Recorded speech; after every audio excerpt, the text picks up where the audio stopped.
Bienvenue sur cette nouvelle histoire qui m'a été suggérée par de nombreux abonnés, car cette année a lieu les 150 ans de cette apparition. Vous allez y découvrir un personnage très attachant nommé Auguste Arnauld et une apparition de Marie qui, si elle peut sembler simple au premier abord, révèle un fait capital que je vous révélerai en fin de vidéo. Et avant de commencer, je tenais à remercier toutes les personnes qui soutiennent la chaîne. Sans vous, elle aurait disparu depuis longtemps, alors merci d'être là. Si ces récits peuvent toucher des personnes dans le monde entier, c'est grâce à vous.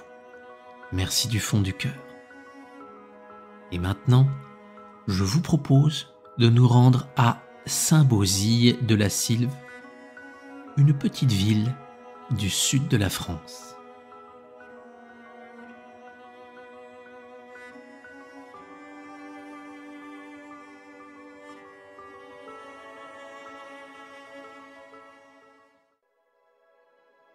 Pour commencer, il est important que je vous présente son protagoniste principal nommé Auguste Arnauld. Il est né le 12 mars 1843. Il est le fils d'un cultivateur, comme beaucoup de Français de cette époque. Sa mère, Thérèse Anne, a eu bien des difficultés à le mettre au monde, à cause d'une chute grave qui eut lieu quelque temps auparavant. Et depuis la naissance d'Auguste, l'état de santé de sa mère empire. Le quotidien lui est très difficile et elle souffre beaucoup. À cette époque, il n'y a pas de sécurité sociale, d'infirmière à domicile, d'autres formes d'aide. Très rapidement, il est demandé à Auguste d'assister sa mère. Et comme l'état de celle-ci ne fait que s'aggraver, il y passe de plus en plus de temps. Aussi, quand il est en âge d'aller à l'école, ses parents décident de le garder à la maison car personne ne peut le remplacer. Auguste n'aura donc aucune éducation. Le 5 décembre 1862, alors qu'il a 19 ans, Auguste voit sa mère mourir. C'est pour lui une profonde blessure. Depuis qu'il est né, il est avec elle. Il a toujours fait tout son possible pour l'aider. Et malgré les conditions de vie difficiles, il ne s'est jamais plaint et a toujours aimé sa mère. Tout le village était plein d'admiration pour la dévotion d'Auguste. Les années passent et il se marie à Alix Lucie Daumat le 18 juillet 1867. Avec elle, il aura 6 enfants. Malheureusement, 3 décéderont, dont sa fille à l'âge de 11 ans. Ce sont là des épreuves terribles pour des parents. Comme pour la grande majorité des Français, la vie est difficile à cette époque. La famille est pauvre. Auguste travaille comme journalier durant la semaine, c'est-à-dire qu'il est ouvrier agricole payé à la journée. Il a pourtant un petit lopin de terre où il cultive la vigne. Et le dimanche, il se lève très tôt pour s'occuper de ses sarments. Pour lui, le plus important, c'est que sa famille puisse manger comme il se doit. Alors il ne rechigne pas à la tâche. Il sait que le fruit de son travail lui permettra de compenser ce qu'il gagne en tant que journalier. Nous sommes le dimanche 8 juin 1873. Et comme à son habitude, Auguste se rend dans sa vigne. Il est très tôt, environ 5 heures du matin. Après 2 heures de dur labeur, il prend une pause. Il mange un peu et fume sa pipe. Auguste est toutefois un peu inquiet. En effet, il y a depuis peu une nouvelle maladie qui touche la vigne, le phylloxéra. Et même si le village de Saint-Bauzille n'est pas touché, la crainte est bien présente. L'insecte à l'origine de cette maladie peut ruiner une récolte. Alors qu'il est perdu dans ses pensées, Auguste voit soudain un halo de lumière au sein duquel se trouve une dame. Elle est d'une telle beauté, toute vêtue de blanc, et la tête surmontée d'une haute couronne. Un grand voile blanc l'enveloppe jusqu'aux pieds.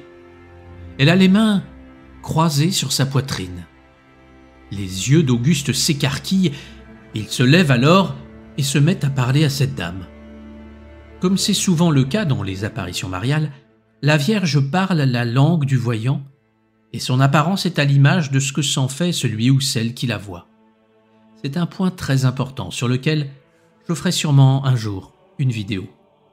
Auguste s'adresse donc à la Vierge en patois occitan et elle lui répond de même. Je vais pourtant vous relater leurs échanges en français pour plus de simplicité. Qui êtes-vous ? Je suis la Sainte Vierge. N'aie pas peur. Auguste ressent alors une vive émotion, car il aime particulièrement la Vierge Marie. Elle lui dit alors : « Vous avez la maladie de la vigne. Vous avez abandonné Saint Bauzille. Il faut célébrer sa fête le jour qu'elle tombe. Jeudi, il faudra aller à Saint-Antoine en procession et y dire la messe. D'aujourd'hui en 15, il faudra aller en procession à Notre-Dame, tout le canton de Gignac, Montpellier et Lodève. Il faut planter une croix neuve et changer l'autre. Vous placerez une croix avec une vierge au fond de votre vigne et vous y viendrez en procession chaque année. Allez le dire à votre père et au curé tout de suite.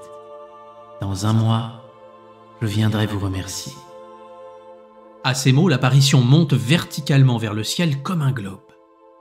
Auguste la suit des yeux, puis elle disparaît, peu à peu. Après cette vision, Auguste laisse immédiatement son travail, quitte sa vigne et rentre chez lui, le cœur illuminé, le visage émerveillé.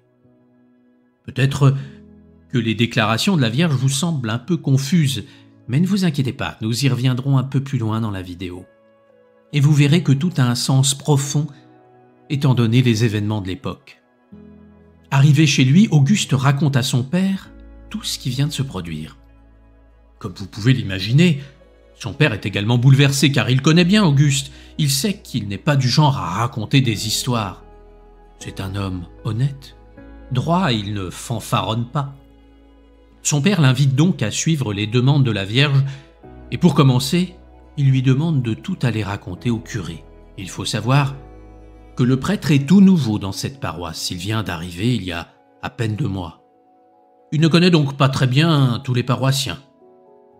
Il écoute Auguste avec attention, mais n'est pas convaincu. Il se dit que l'on veut sûrement abuser de sa crédulité, car il est nouveau ici. Il pense au rapport qu'il devra faire à son évêque et de toutes les contraintes que cela va engendrer. Est-ce un imposteur ? Ou peut-être un fou, tout simplement ? Pourtant, force est de constater qu'Auguste raconte son histoire de manière très posée. Il ne s'énerve pas, il est très calme. Le prêtre lui répond alors : « Écoutez mon ami, vous me racontez là des histoires assez extraordinaires. Désolé, mais je ne puis y croire. De plus, ce que demande la Vierge va m'obliger d'aller à l'encontre des souhaits de notre évêque. Cela m'étonnerait fort que la Vierge me demande de désobéir, non ? Et puis, mon bon Auguste, alors que nous sommes le jour de la fête de la Trinité, vous étiez en train de travailler, et la Vierge apparaîtrait donc à quelqu'un qui travaille au lieu d'honorer son fils ? Allons, tout cela n'a aucun sens. » Auguste lui répond alors : « Mais je n'ai pas l'intention de désobéir à Dieu. Vous savez, mon père, je travaille le dimanche, c'est vrai, mais toujours de bonne heure, afin de pouvoir me rendre à la messe ensuite. Je ne la manque jamais. » Le prêtre le raccompagne, poliment, à la porte. « Mon cher Auguste, je vous le répète, je ne crois pas en votre histoire. Aussi, je vous demande de ne pas la répéter. Oh, vous savez, je ne remets pas en doute votre parole, vous avez peut-être vu quelque chose. Mais je n'étais pas la Vierge, vous avez imaginé tout cela, oh, croyez-moi. Rentrez chez vous, oubliez cette affaire et tout ira bien. Quant à moi, vous m'excuserez, mais je ne ferai rien de ce que votre prétendue Vierge a demandé. » Le prêtre se rend compte en terminant sa phrase que ces mots ont été assez durs envers ce pauvre homme. Mais il fut tout étonné de le voir répondre avec un très grand calme. Auguste n'avait pas la moindre animosité envers le prêtre et restait tout à fait serein. « Vous savez, mon père, je ne vous oblige pas à me croire. Je ne vous demande pas de désobéir à quiconque et surtout pas à l'évêque. Moi, je vous dis simplement ce que la Vierge m'a demandé de vous dire. Et je sais que je l'ai bien vue, car je la voyais comme je vous vois, vous, en ce moment, et je l'entendais me parler comme je vous entends en ce moment. La Sainte Vierge m'a ordonné de venir pour tout vous expliquer, et c'est ce que j'ai fait. Je suis donc content de lui avoir obéi, et je sais que si je fais tout ce qu'elle m'a demandé, elle viendra me remercier. Je le sais au plus profond de moi, car elle me l'a promis, et elle reviendra dans un mois, le 8 juillet, et ça, je le sais. » Le comportement de ce cultivateur est sans malice, il ne joue pas un rôle, il a toute sa vie été droit et honnête, et c'est pour cela qu'il ne doute en aucun cas de la Sainte Vierge. Il lui obéit, tout simplement, avec une foi totale. Il me faut vous relater un témoignage qui eut lieu également le 8 juin. Au moment où la Sainte Vierge disparaissait, un voisin d'Auguste, Adrien Souchon, qui travaillait lui aussi dans sa vigne non loin de là, entendit un bruissement si violent qu'il fut saisi d'épouvante et rentra immédiatement au village. Louis Souchon, lui aussi qui revenait de sa terre sur une charrette, vit passer devant lui avec la rapidité de la foudre quelque chose comme un gros oiseau tout blanc. Il était environ 7h30. Dès le lendemain matin, Auguste va voir le menuisier du village afin de lui demander s'il peut réaliser la croix que la Vierge lui a demandée. Le soir même, la croix est terminée et Auguste va l'installer à la place de l'ancienne. Mais il n'est pas satisfait. Il souhaite quelque chose de plus beau. Alors il commande à Montpellier une croix de fer forgé, avec une Vierge en son milieu. Cela lui coûte cher, mais peu importe, c'est pour la Vierge Marie, et le meilleur lui est offert. Bien entendu, dans un village si petit où tout le monde se connaît, la nouvelle se répand. Et tout le monde est rapidement au courant de l'histoire d'Auguste. Mais il reste le même, il ne change pas. Tout ce qu'il souhaite, c'est obéir à la Vierge. Aussi, après la croix, il suit ses demandes, et le jeudi 12 juin, avec quelques membres de sa famille, Auguste Arnaud fait un pèlerinage à l'ermitage de Saint-Antoine, dont la chapelle avait été restaurée en 1867. Puis il va en pèlerinage de Notre-Dame-de-Grâce à Gignac. Après avoir assisté à la messe, il reste prié toute la matinée.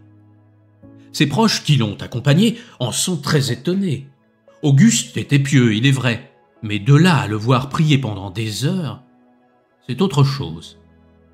Le 4 juillet, il décide de faire sceller la croix en fer forgé qui est arrivée de Montpellier. Celle-ci étant très massive, il a commandé également un piédestal en pierre assez lourd pour que la croix ne bouge pas. Le charretier qui est en charge de livrer le piédestal a entendu parler de la vision d'Auguste. Oh, il n'y croit pas une seule seconde et ne peut s'empêcher de se moquer de lui. Alors qu'il guide sa charrette vers la vigne d'Auguste, il crie et se moque de lui devant les villageois qu'il croise. Et alors qu'il rit à gorge déployée, ses chevaux stoppent instantanément le convoi et ne bougent plus. Il essaie par tous les moyens de faire repartir le chargement, mais les chevaux refusent d'avancer. Une femme qui avait assisté à la scène lui dit « Peut-être devrais-tu t'excuser de tes moqueries, car ce que tu viens de faire est très irrespectueux envers cet homme qui sert si bien la Vierge. Que fais-tu, toi, pour elle ?» Tout penaud, le charretier s'adressa alors à la Vierge et s'excusa pour son attitude déplorable en promettant de ne plus se moquer d'Auguste. Alors, tranquillement, les chevaux repartirent pour mener le piédestal jusqu'à sa destination sous le regard médusé du charretier. Et c'est ainsi que, comme l'avait demandé la Vierge, la croix fut érigée à la place de l'ancienne. Auguste Arnaud est satisfait, car il a réalisé tous les souhaits de Marie sans rien oublier. Comme toujours, il s'est montré droit et a tenu parole. Il n'a donc plus qu'à attendre le rendez-vous que la Vierge lui a donné le 8 juillet à venir. Dans l'entourage d'Auguste Arnaud, les avis divergent. La majorité connaît Auguste et sa réputation est celle d'un homme honorable.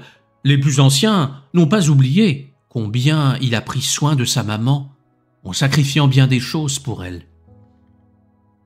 Ses amis savent qu'il est sérieux. Jamais il ne ment ou ne raconte d'histoire. Même quand la réalité est en sa défaveur, il sait relater les faits le plus honnêtement possible.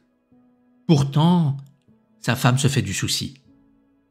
Et si mon Auguste s'était trompé? Si la Vierge ne revenait pas? Tout le monde se moquerait de nous. Et peut-être qu'il perdrait son emploi et nous serions alors dans une misère si grande. Ou pire, certains voudraient peut-être lui faire du mal. Ce qui frappe le plus ses amis, c'est que, lorsqu'on le questionne au sujet de la venue de la Vierge le 8 juillet, Auguste est très calme, parfaitement confiant. Un peu comme si l'on vous demandait si le soleil allait se lever demain matin. Cela vous semble une évidence. Pour Auguste, il en est de même. Il a fait ce que la Vierge lui a demandé. Donc, pourquoi douter? Il a une totale confiance en Marie. De plus, c'est un homme de la terre et il travaille dur, il n'est pas bercé d'illusions ou de rêveries. Il côtoie le réel chaque jour. Il sait ce qu'il a vu. Les jours vont donc s'écouler et la date du 8 juillet 1873 arrive. C'est un mardi. Auguste n'a donc pas de scrupules pour aller travailler dans ses vignes. Il part très tôt, à 5 heures comme la fois précédente. Seulement cette fois-ci, il n'est pas seul. Il y a une foule assez nombreuse qui est présente. Tout le monde veut savoir ce qui va se produire. Il y a même certains sceptiques qui pensent que tout ceci n'est que supercherie. Ils sont donc venus très tôt de façon à observer si l'on n'était pas en train de mettre en place une mise en scène pour berner les plus crédules. Certains sont là, le plus objectivement du monde. Ils ne rejettent rien, mais n'adhèrent pas non plus, ils attendent. Tout simplement. Mais la grande majorité sont des croyants, qui font confiance à Auguste et qui espèrent voir la Vierge. Un des amis proches d'Auguste, nommé Jalabert, vient le questionner. « Et donc, tu es sûr que la Vierge va venir ?»« Mais oui, j'en suis certain, je te l'ai dit. Nous sommes le 8 juillet, c'est la date annoncée. En revanche, pour l'heure, ça, je ne sais pas. Selon moi, ce sera sûrement la même heure que la fois précédente. De toute façon, je ne vais pas l'attendre sans rien faire, j'ai du travail, tu sais. Alors, je travaillerai jusqu'à ce qu'elle vienne. »« Oh, tu sais, lui dit Jalabert, je vais t'aider à ta besogne. Comme cela, tu te sentiras moins seul. » Et comme il l'avait annoncé, Auguste se met au travail aidé de son ami. Le temps passe, la foule continue de s'amonceler. Il y a des gens un peu partout dans la vigne, ce qui ne facilite pas la tâche du pauvre Auguste. Tout le monde discute dans un brouhaha important. Et 7h30 approche. Les deux hommes sont en sueur car la tâche est difficile. Ils travaillent la terre, courbent le dos et se relèvent de temps en temps pour respirer un peu. Auguste se redresse pour prendre une bouffée d'air et Jalabert voit la pioche d'Auguste lui tomber des mains. Mais il ne comprend pas et regarde son ami. Celui-ci est figé. Ses yeux sont ouverts et fixent quelque chose en hauteur. Auguste retire immédiatement son chapeau comme s'il était en présence d'une personne importante. Il lève alors ses bras vers le ciel. Son ami Jalabert observe la scène et constate que le visage d'Auguste est très pâle, blanc comme la neige. Il se rend compte que ses yeux sont grands ouverts et ne clignent pas. Il va se produire un événement décrit par de multiples témoins dont Jalabert. Auguste Arnaud est comme soulevé de terre par des mains invisibles et est transporté à une vitesse foudroyante vers la nouvelle croix en fer forgé. La foule n'en revient pas. Même si Auguste avait couru, il n'aurait pas pu se déplacer aussi vite vers la croix. Il semblait glisser au-dessus du sol. De plus, Auguste ne détourne pas son regard lors de son mouvement, ce qui rend la chose encore plus incompréhensible. Impossible à quiconque d'aller à une telle vitesse sans tomber, si l'on ne regarde pas où l'on met les pieds. Auguste s'était déplacé à la vitesse de l'éclair et n'avait pas trébuché sur aucune souche ou caillou. Jamais personne n'avait vu quelqu'un se déplacer aussi rapidement. Si vous avez un jour l'occasion de vous rendre dans une vigne au mois de juillet, vous verrez combien il est difficile d'avancer. Et cela notamment car les feuilles cachent le sol et font que chaque pas peut être source de chute si l'on avance imprudemment. Les témoins diront tous qu'Auguste semblait voir quelque chose au-dessus de la croix. Il mit alors ses mains en prière et on pouvait voir ses lèvres remuer. Son visage exprimait une joie immense, et beaucoup en furent étonnés car Auguste était un homme rude qui ne montrait jamais ses sentiments ni ses émotions. Son visage ressemblait à celui d'une statue de cire. Combien de temps resta ainsi Auguste? Nul ne peut le dire précisément, peut-être 10 minutes, peut-être plus. Après un moment, Auguste Arnaud leva les mains vers le ciel comme s'il voulait attraper quelque chose. Autre fait des plus troublants, c'est que le corps d'Auguste sembla s'allonger. Un témoin notamment déclara qu'il fut obligé de lever haut sa tête pour voir son visage, alors que d'ordinaire il savait qu'Auguste était plus petit que lui. Auguste Arnaud va alors doucement baisser les bras et revenir à lui. Il semble avoir vécu quelque chose d'extraordinaire et le retour à la réalité lui est pénible. Il appelle son père et se sent épuisé. Un homme près de lui va lui prêter main forte et le soutenir.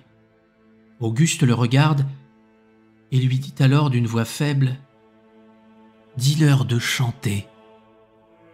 La foule se met alors spontanément à chanter le Magnificat et quand ce chant est terminé, l'ambiance est si intense que d'autres cantiques sont chantés. Rappelons que personne d'autre qu'Auguste n'a vu quoi que ce soit. Aucun phénomène lumineux ni extraordinaire, à l'exception bien sûr de ce qui s'est produit avec Auguste. Que s'est-il donc passé? Tout le monde questionne Auguste Arnaud pour savoir ce qu'il a vécu, et voilà ce qu'il dira. J'étais en train de travailler à 50 mètres de la croix, quand tout à coup, à 2 mètres devant moi, je vis à nouveau la Vierge. Puis presque instantanément, elle fut sur la croix et moi, je me trouvais toujours à 2 mètres d'elle. Je ne puis comprendre comment cela s'est produit et comment j'ai parcouru la distance de 50 mètres. La Sainte Vierge avait la même apparence que la première fois, à cette différence que ses vêtements n'étaient plus blancs, mais couleur or. Son visage rayonnait et une lumière dorée l'entourait. Elle tenait un chapelet, lui aussi aux couleurs d'or. Puis elle monta au-dessus de la croix et me dit « Il ne faut pas travailler le dimanche. Heureux celui qui croira et malheureux celui qui ne croira pas. Il faut aller à Notre-Dame de Gignac en procession. Vous serez heureux avec toute votre famille. » Marie fit ensuite glisser le chapelet qu'elle portait sur sa main gauche, puis bénit la foule de sa main droite en disant « Que l'on chante des cantiques ». Ensuite, Auguste Arnaud rejoignit sa maison, aidé par son père, et c'est ainsi que se termina le 8 juillet 1873. Évidemment, cette histoire fera grand bruit dans la région. Beaucoup vont venir voir afin de l'entendre raconter son récit. Et bien que l'Église n'ait pas donné son avis, des pèlerinages commencent à avoir lieu dès le mois suivant. Il y a presque toujours du monde autour de la croix, on se recueille, on prie le rosaire. Durant tout l'été 1873, c'est une démonstration quotidienne de foi et d'amour. Cela complique la vie d'Auguste car sa vigne est abîmée par toutes ces visites. Certains veulent emporter un souvenir du lieu, ils prennent un peu de terre ou arrachent une feuille de vigne. Alors, beaucoup d'entre vous se demandent peut-être, mais quel est l'avis de l'Église sur cette apparition? Comme je vous l'ai dit plus tôt, le prêtre de Saint-Bauzy, l'abbé Coste, vient d'arriver depuis peu. Il ne parle pas de cette affaire, notamment car son évêque est dans une situation très conflictuelle avec ses ecclésiastiques. Il ne juge pas opportun de lui présenter cette apparition car il se doute que cela sera mal perçu. Mais en 1875, les choses vont changer, car un nouvel évêque, Monseigneur de Cabrières, va être nommé, et il est très dévoué à la Vierge Marie. Nécessairement, il va entendre parler de ce qui s'est produit à Saint-Bauzy et va demander à en savoir plus. Une fois renseigné, l'évêque va se rendre sur place et demander à voir Auguste Arnauld afin qu'il lui relate les faits. Devant la droiture et la sérénité d'Auguste, Monseigneur de Cabrières est touché. Il nomme donc une commission d'enquête. Les témoins sont questionnés, le contenu théologique est analysé. Auguste Arnauld est à plusieurs reprises interrogé. On cherche à voir s'il modifie son récit, si des détails semblent incohérents. On lui tend même des pièges. Il subit des pressions et on lui explique qu'il risque l'enfer éternel s'il n'a menti ne serait-ce que d'un mot. Mais rien n'y fait. Le discours d'Auguste Arnauld ne change pas d'un iota. Il restera fidèle à lui-même, simple, loyal, droit et pieux. Les membres de la commission seront impressionnés par cet homme et l'enquête reconnaîtra l'authenticité des faits. Auguste Arnauld vécut le reste de sa vie dans la foi et la dévotion à Marie sans jamais chercher à s'enrichir et en observant toujours le repos dominical. Pourtant, sachez bien que sa vie ne fut pas facile suite à ces apparitions. Il eut encore à vivre de nombreuses épreuves, comme le décès de 3 de ses enfants ainsi que sa femme. Et cette époque est aussi, et on a tendance à l'oublier, un moment où l'on veut détruire l'Église en France. Beaucoup de lois anticléricales vont être votées et vont entraver la construction du sanctuaire. Et n'oublions pas que c'est en 1905 que l'on vote la loi de séparation de l'Église et de l'État. Certains anticléricaux, voyant sa pauvreté, tenteront à plusieurs reprises de le corrompre, en lui proposant de fortes sommes d'argent pour qu'il travaille le dimanche. Mais jamais il ne cédera. « Je ne travaillerai pas. La Sainte Vierge, que j'ai vue, l'a défendu à tout le monde, et moi spécialement, de travailler le dimanche. J'ai promis. Devrais-je mourir de faim, je tiendrai ma promesse. » Mais malgré des difficultés parfois terribles, jamais le doute, et encore moins le désespoir, ne vinrent effleurer son esprit. Ceux qui l'ont connu parlent de son visage rayonnant et de la sérénité de son regard. C'était là le reflet de la paix profonde qui habitait son âme, même au milieu des afflictions. On construisit une chapelle près du lieu de l'apparition, ainsi qu'un couvent où vinrent s'installer des sœurs franciscaines, arrivées en 1893 pour s'occuper du sanctuaire.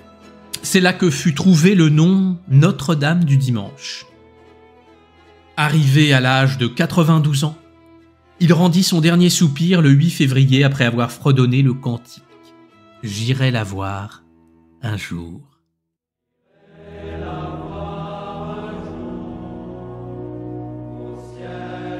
Entre-temps, on avait obtenu de la préfecture la permission de l'ensevelir au champ des apparitions, ce qui est très exceptionnel.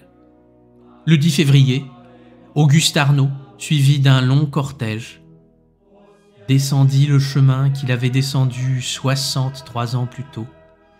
Il allait de nouveau à la rencontre de la Vierge, mais cette fois pour dormir de son dernier sommeil sous le regard maternel de Marie. On peut lire sur sa tombe « Au pied de la Vierge qu'il a tant aimée et si fidèlement servie, ici, repose, en attendant la bienheureuse résurrection, le corps d'Auguste Arnaud, pieusement endormi, dans la paix du Seigneur, le 8 février 1936, à l'âge de 92 ans. Je vous propose maintenant de nous attarder sur les paroles de la Vierge à Auguste Arnaud. Car vous allez voir qu'elles sont d'une importance capitale. Comme je vous l'ai évoqué, cette période est la fondation d'une nouvelle ère, où certains souhaitent détruire la religion et la remplacer par un nouvel ordre où le profit ne devra plus avoir de limite. Comme toujours, avec assez de propagande, le peuple croira que c'est pour son bien et il applaudira. Auguste Arnaud représente l'homme vertueux, en passe de se faire corrompre par le discours ambiant. Il laisse l'eau s'infiltrer dans la coque de son bateau. Ce n'est peut-être qu'un tout petit filet sans importance, mais avec le temps, c'est ce qui provoquera son naufrage. Il en est de même pour l'humanité, et c'est ce que la Vierge vient dire à Auguste Arnaud. Attardons-nous sur certains points. Peut-être vous demandez-vous pourquoi la Vierge souhaite que le saint de la paroisse, nommé Saint Bauzille, soit honoré. Après tout, vous ne saviez sans doute même pas qu'il existait avant cette vidéo. Eh bien, cela revêt un sens profond. Si les paroles du Christ sont arrivées jusqu'à nous, c'est grâce au travail exceptionnel de nombreux saints qui ont œuvré de toutes leurs âmes. Et dans les premiers siècles de notre ère, les saints payaient souvent le prix fort en subissant de terribles sévices. Saint Bauzille, par exemple, en voulant évangéliser la région de Nîmes, fut battu à mort et décapité par des hommes qui procédaient à un horrible sacrifice que Saint Bauzille voulait interrompre. En nous demandant d'honorer les saints locaux, la Vierge nous rappelle que si nous avons aujourd'hui le privilège de connaître les paroles de Jésus, c'est grâce à tout cet héritage et tout ce travail. Et de plus, cette apparition a lieu au moment où des forces sont en train d'agir pour que l'Église soit éloignée du pouvoir, pour que certains dirigeants puissent s'affranchir d'une forme de moralité et ainsi avoir les mains libres. Marie nous demande donc de ne pas oublier notre héritage. Et quand on voit l'état de notre société, nous ne pouvons que comprendre son message. À l'heure actuelle où les enfants vont nommer par cœur le nom des joueurs de foot de telle équipe ou celle de telle vedette de la télé-réalité, ils sont incapables de nommer le nom ou l'histoire du saint de leur région. Un très grand nombre ne sait même pas qui est Jésus. Avoir conscience du travail de nos ancêtres nous oblige à être humbles et responsables, à ne pas agir à la légère, à nous souvenir que notre passage en ce monde doit servir l'humanité. Et en gommant tout cela, nous ne devenons que des consommateurs, motivés par la seule recherche du plaisir et de la satisfaction immédiate. Et nous détournons le regard, quand la satisfaction de nos besoins provoque la misère, la ruine ou l'horreur. De plus, pourquoi la Vierge lui parle-t-elle de la maladie de la vigne? Là aussi, c'est très important à comprendre. Pour vous donner une explication, je vous citerai l'Évangile selon saint Marc. Jésus se mit ensuite à leur parler en parabole. Un homme planta une vigne. Il l'entoura d'une haie, creusa un pressoir et bâtit une tour, puis il la ferma à des vignerons et quitta le pays. Au temps de la récolte, il envoya un serviteur vers les vignerons pour recevoir d'eux une part du produit de la vigne. S'étant saisis de lui, ils le battirent et le renvoyèrent à vide. Il envoya de nouveau vers eux un autre serviteur. Ils le frappèrent à la tête et l'outragèrent. Il en envoya un troisième, qu'ils tuèrent, puis plusieurs autres qu'ils battirent ou tuèrent. Il avait encore un fils bien-aimé. Il l'envoya vers eux, le dernier, en disant « Ils auront du respect pour mon fils. » Mais ces vignerons dirent entre eux « Voici l'héritier. Venez, tuons-le, et l'héritage sera à nous. » Et ils se saisirent de lui, le tuèrent et le jetèrent hors de la vigne. Maintenant, que fera le maître de la vigne? Il viendra, fera périr les vignerons, et il donnera la vigne à d'autres. La vigne, vous le voyez, est bien symbolique. Elle est la terre où Dieu nous a envoyés, et nous avons tous un travail à y faire. Et les fruits de ce travail, nous devons lui offrir, en agissant pour la venue de son royaume. Mais de nos jours, que se passe-t-il? Dieu a disparu. Ses serviteurs les saints sont moqués, destitués ou remplacés par des imposteurs, et à la place, la planète est pillée pour des plaisirs éphémères et pour une glorification de l'ego. En travaillant le dimanche, la Vierge indique donc à Auguste que c'est pour lui le début de la perdition, puisqu'il oublie Dieu, comme les vignerons de la parabole. Peut-être trouvez-vous que la Vierge est sévère envers ce pauvre paysan qui ne pensait qu'au bien de sa famille. Mais sachez que, comme le dit le proverbe, l'enfer est pavé de bonnes intentions. N'oubliez pas que l'époque de cette apparition est au début de la révolution industrielle, là où l'on a commencé à produire pour un profit de plus en plus grand, là où certains ont voulu que Dieu disparaisse pour ne pas gêner leurs ambitions. Donc, en parlant à ce pauvre paysan, elle nous disait à tous « Attention, ne tombez pas dans ce piège qui veut que vous vouliez toujours plus. » Regardez les milliardaires aujourd'hui, qui possèdent presque toute la planète. Que souhaitent-ils d'après vous? Le bien de tous? Non. Ils veulent encore plus d'argent. Malgré les milliards qu'ils ne savent même pas dépenser, ils en veulent toujours davantage, car l'ego est un puits sans fond. Donc Marie a voulu ici nous avertir en nous rappelant que dans le Notre Père, nous demandons à Dieu notre pain de ce jour, pas 1 milliard de pains d'avance. Et en cela, Dieu nous fournira toujours ce dont nous avons besoin, si nous lui faisons confiance et le prions avec la plus grande sincérité. La Vierge demande aussi une procession chaque année. Eh bien, c'est pour nous rappeler que notre foi doit être nourrie, périodiquement. La Vierge sait que nous sommes tous malmenés par des épreuves de la vie et qu'il peut nous arriver de tomber et d'avoir du mal à nous relever. C'est pour cela que la foi est un peu comme un feu qui doit être nourri. Si vous n'entretenez pas le feu de votre poêle, alors il s'éteint et vous mourrez de froid l'hiver. Et bien de même, la foi doit être entretenue.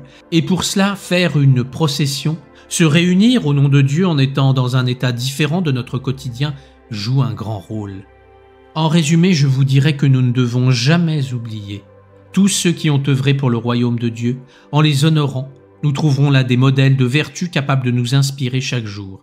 Et gardons en tête que sans le sacrifice de ces ancêtres, nous aurions peut-être une vie bien plus difficile. Nous pensons donc que nous aussi avons un rôle à jouer pour les générations futures et que nos désirs soient en adéquation avec nos besoins. Ne devenons pas des êtres dont ne se manifeste que l'ego surdimensionné, qui ne souhaite qu'une chose, c'est faire disparaître Dieu et avoir le monde à ses pieds, afin d'être admiré et applaudi. Il y aurait encore beaucoup de choses à dire sur cette apparition, notamment pourquoi un jour de repos est nécessaire, mais cela sera pour une autre fois. J'espère que cette vidéo vous aura plu. Merci pour votre attention. Je vous souhaite le meilleur.